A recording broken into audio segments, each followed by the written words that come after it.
but my statement can still be made false. Okay, so most of you can do question 7. Tobin Q theory implies that investment and stock prices should be positively related. So I'll just do a very quick outline for you.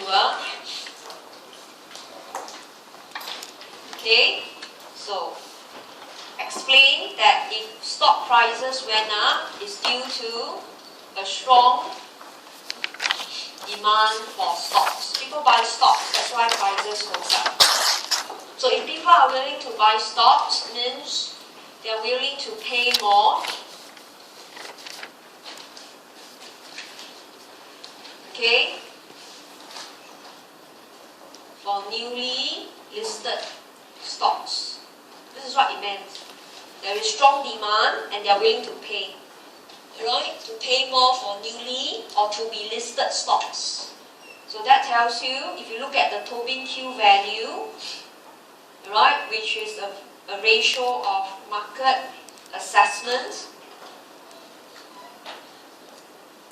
of your capital over the replacement cost.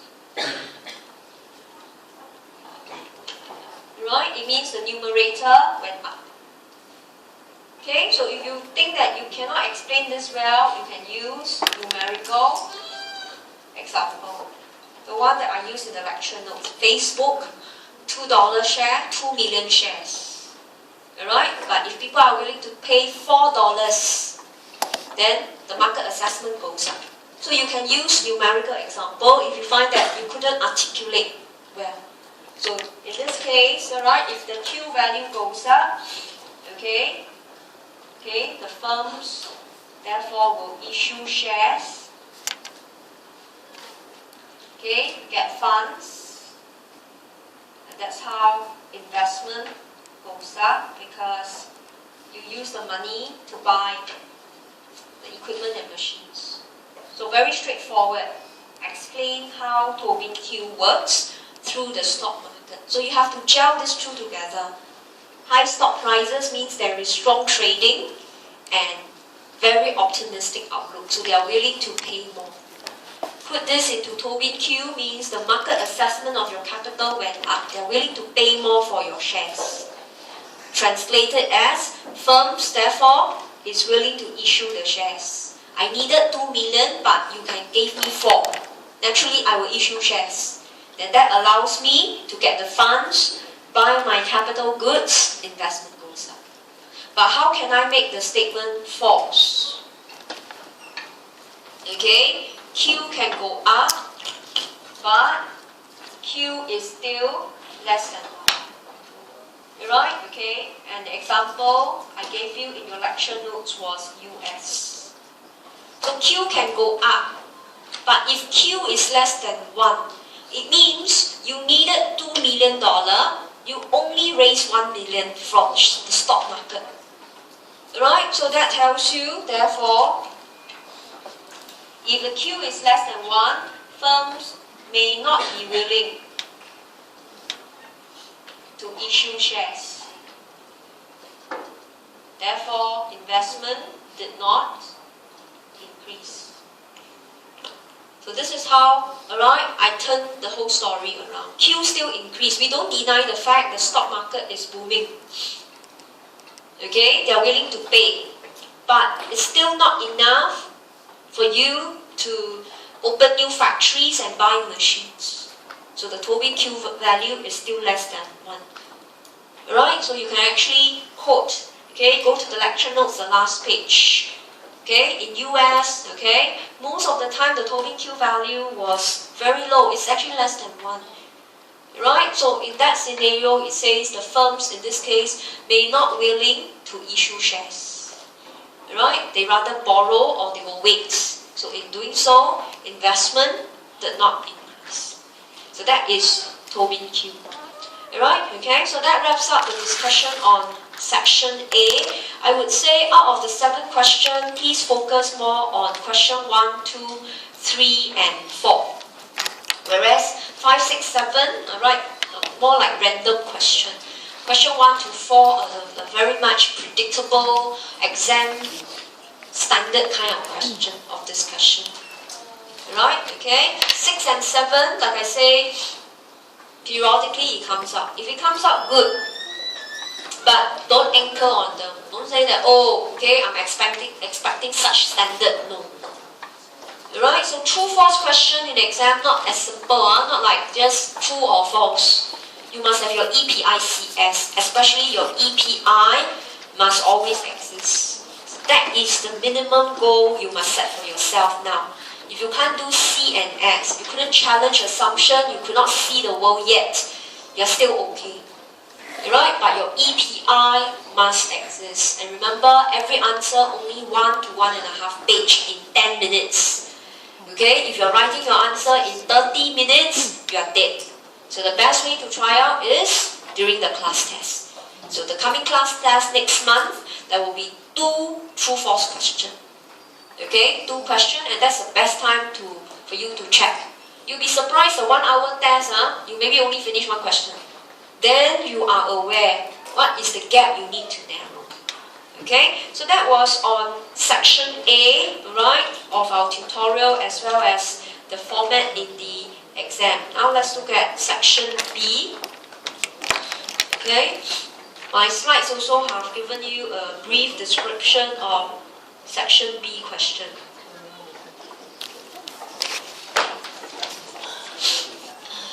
Okay, so for section B, this is how questions are structured. 3 parts, 20 marks. Okay, and the question usually has this order.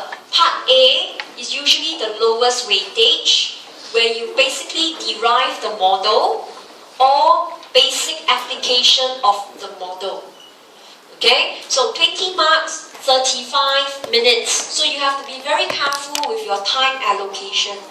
So that's why the race in exam is always against time. The biggest enemy is time. It's never the exam question.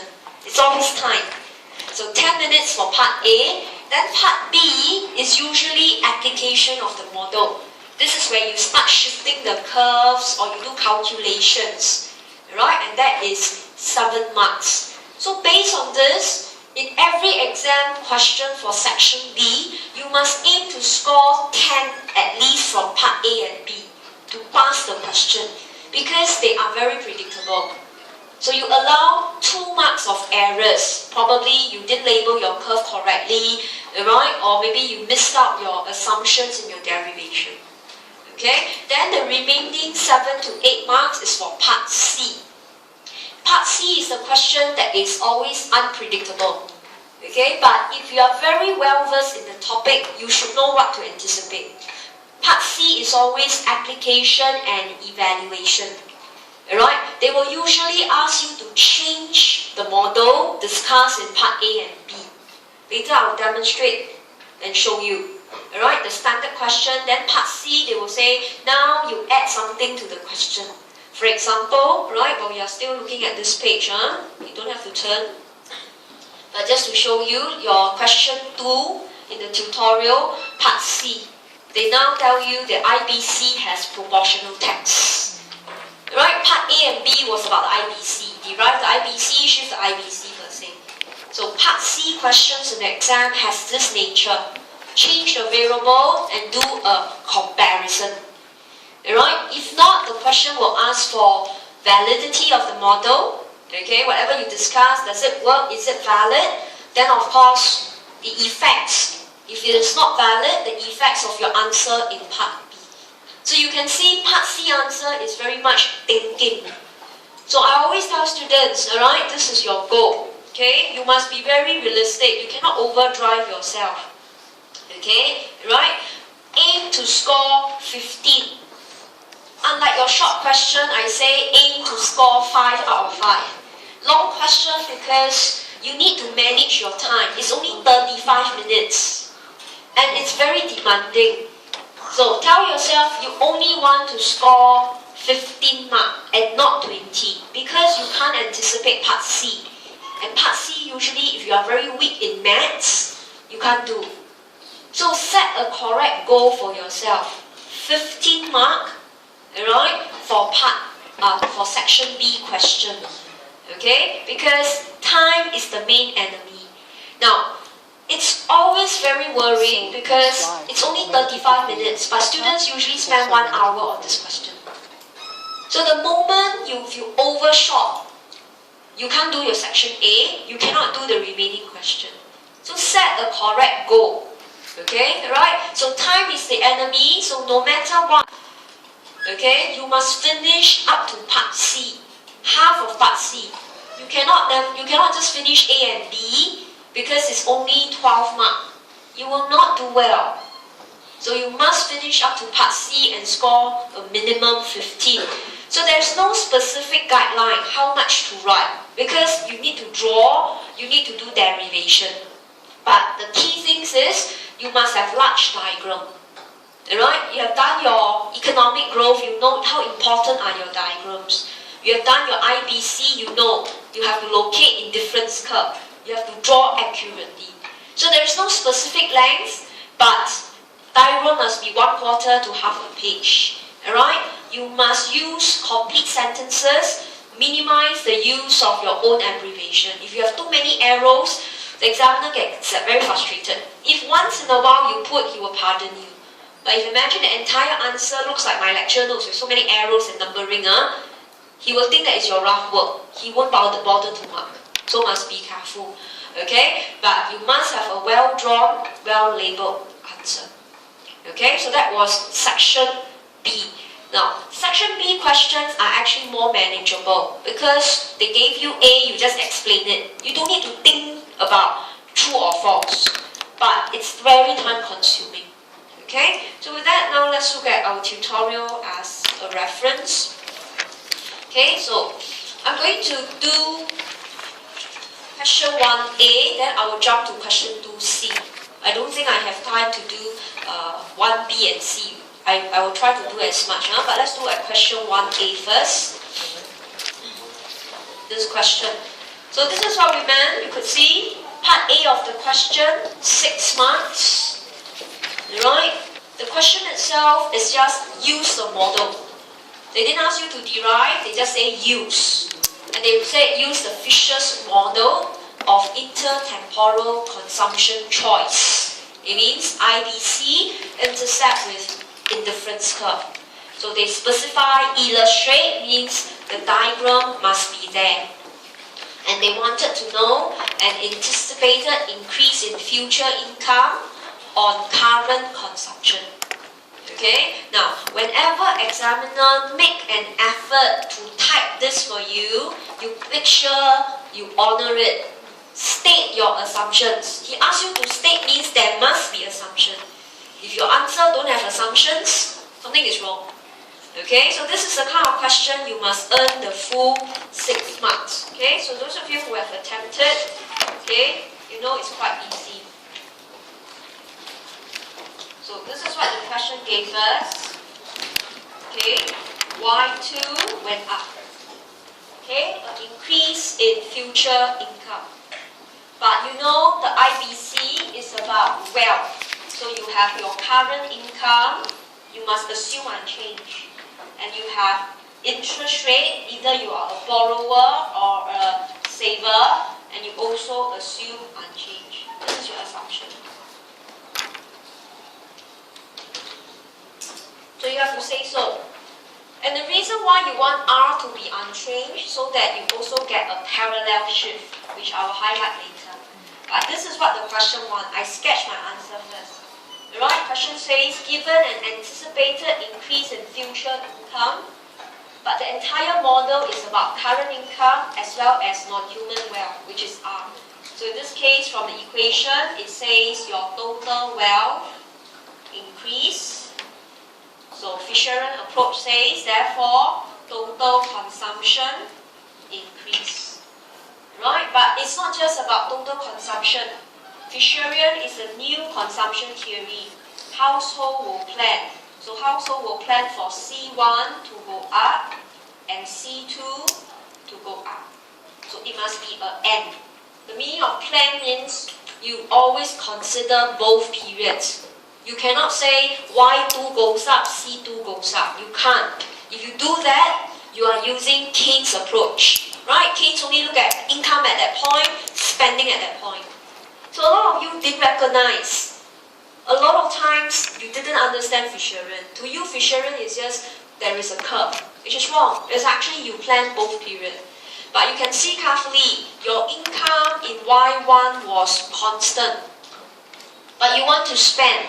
So in other words, C1 is more than Y1, borrowing occurs. So let's call this C1 prime. Okay, so you must assume, okay, right, there is no borrowing constraint. Okay, it means if you want to borrow, you can get the funds. So that is also another assumption. So look at your C2 went up, Y2 goes up. But your C2 prime must be less than Y2 prime. Alright, okay, your income is Y2, but your C2 prime must be smaller because you need to repay your debts. So look at the consistency of your answer. C1 went to C1 prime, but for you to do so, you need to borrow. C2 will go to C2 prime. It went up, but it cannot be Y2 prime. Alright, it cannot be Y2 prime because you got to take your Y2 prime to pay part of your debt. And the balance then you spend. So both C1, C2 went up. But what was the specific behavior? There was borrowing. Okay, so from there, you put in the diagram. Okay, so diagram must be large.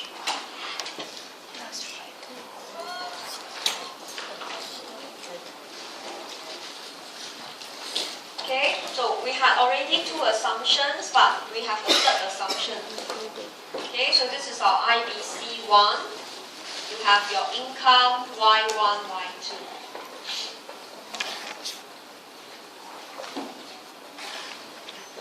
So the third assumption you assume is initially no savings or borrowing. Right? Don't ever try your luck and say this person is borrowing or saving. No. Every time when you do Fisherin approach, always assume when you first draw the initial optimization, no borrowing or saving. So it tells you C1 equals to Y1. So you don't borrow, you don't save. As a result, C2 equals Y2. That's how you get your budget line and your IC1. So assumptions are crucial. Right? You start off with no savings, no borrowing. You earn what? Y1, you spend all. And the same goes for Y2. Okay? Then of course, then you start shifting the curve. Okay? So Y2 increase. Right, okay, your wealth increase, so the IBC has to shift parallel right. Okay, because the slope 1 plus R is unchanged. So you know you have more wealth, but how do you illustrate? The IBC must shift and it must be parallel. So the purpose of putting interest rate unchanged because the slope, which is 1 plus R, is unchanged. So see carefully, your Y1 don't change, so you put it a point up, but you have a higher Y2. So you get, for example, a point F. So shift your IBC parallel, upwards or rightwards. Okay, IBC. But are you going to draw your indifference curve there? Answer is no. You already planned your answer. Alright, okay, so step 3, I'm going to explain this portion. This is your step 3. Alright, you want to mark out C1 goes up, C2 goes up. Okay, so you go to the diagram, your C1 prime is here, which shows it is more than Y1, you borrow. That's why savings is negative, means you borrow. Okay, so you usually do in pencil first. So you just put a point here and you double check. Alright, okay, I put an X there. Imagine I did it in pencil first. Then you double check that when you go across, that your C2 prime must definitely more than C2, because you said C2 went up, but must be less than Y2 prime. Okay, because in your analysis you say you had to repay that. So my point X is correct. So at point X, I draw the new IC. So check your answer. If your answer was at point F, you didn't know what is fissurant. You thought the fissurant is just two lines that intersect. That's wrong. Okay, fissurant says you plan for both C1 and C2. So in this case, you borrow, and as a result, you have to repay your debt. Okay, so step 4 was the conclusion. So you must answer the question. Alright, so in this case, C1 went up. But on top of that, you want to highlight optimization. You have a higher indifference curve at IC2. So it's not good to just say C1 went up, but you want to look at the well-being of the person. The topic is always about satisfaction level well-being. So you highlight your indifference curve is higher at IC2. So in this case, satisfaction level increase. 6 months. Nothing difficult. If you understood your model well, you merely apply. Alright? The thing is, it's time consuming because you need to explain with respect to the diagram. So this kind of diagrammatic analysis will always appear in section B. You have to use the model, shift the respective curve, discuss the equilibrium point. Right? Okay, so double check your answer. I've asked you to do this for lecture exercise question. Okay, out of 10 person who show me answer, 6 of you, your answer was at point F. And that clearly demonstrates you didn't know fissurant. You were using Keynes, right? You're saying that income went up, consumption went up for period 2. That was Keynes. It's not fissurant. So this is your answer. 6 marks. No need to put real life example. No need to challenge assumption. Just answer the question. Alright? Okay? So the race is always against time. Not so much of thinking how to make the statement true or false. No need. Okay, alright? So go back and practice. I mentioned in the lecture before. You can change any combination you like. You can have Y2 drop, Y1 constant. You can have Y1 drop, Y2 constant. So you have to keep practicing. Alright? And not just use your eye power. You stare at it, it just stares back at you. And you know what? You only get a fungus and a mole growing on your head, that's all. Because you only stare. That's all. Okay, alright, so in this case, discuss your equilibrium point. Now we'll jump to question 2C. Okay, since we are talking about IBC, to show you the revised question.